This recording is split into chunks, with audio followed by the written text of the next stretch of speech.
ازيكم يا حبايب قلبي، عاملين ايه؟ يا رب تكونوا بخير. ان شاء الله النهارده هنعمل مع بعض خيار مخلل. انا بقى لقيت كده مع بتاع الخضار خيار حلو قوي بتاع المخلل، رفيع جدا جدا زي ما انتوا شايفين كده. ده بقى هو الصورة هنا حاساه مكبراه شويه، بس هو شوفوا صغير قوي، يعني شوفوا هو قد الصباع اهو، قد صباع ايدي، ورفيع جدا زي ما انتوا شايفين كده اهو. هبدأ بقى ان انا اشيل دي كده اهو،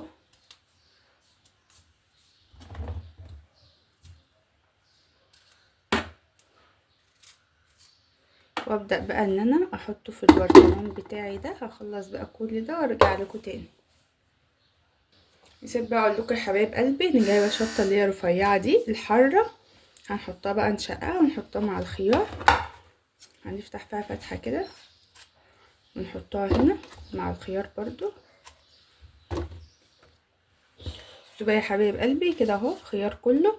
الشطه انا قطعتها 2 اهو، دي بقى كده اهو قفلته. هبدأ بقى احط الخليط بتاعي، ودول كده كبار ما حبيتش ان انا اخللهم. شيل بقى الحاجات دي.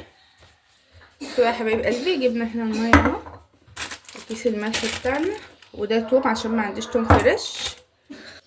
بصوا بقى يا حبايب قلبي، ده الملح اهو. معايا هنا حوالي كوبايتين ميه على حسب بقى الكميه اللي انت هتعمليها. هبدأ انزل كده بالملح واقلب لحد ما يدوب، وارجع لكم تاني. هنا بقى يا حبايب قلبي اهو دوبت الميه في الملح، اقصد الملح في الميه. وابدا هنا بقى احط نص كده معلقه توم صغيره طبعا اهو، يعني زي فصين توم كده، بس انا ما كانش عندي توم فريش فحطيت التوم ده. وهبدا بقى انزل بالخليط الميه ده كده.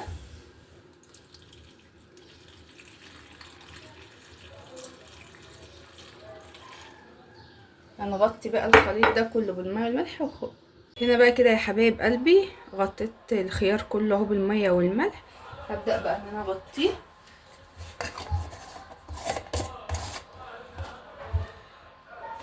واسيبه بقى كده يومين 2 ان شاء الله. اول ما يطلع معانا بعد يومين يتخلل هوريهولكم.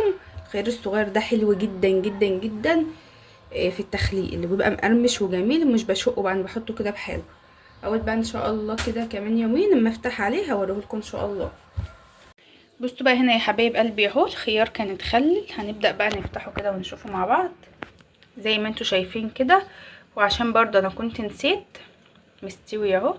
الشطه طبعا جميله جدا.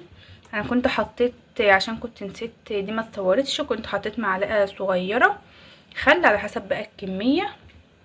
هطلعه بقى وارجع لكم. هنا بقى اهو يا حبايب قلبي الخيار اهو مقرمش وجميل جدا.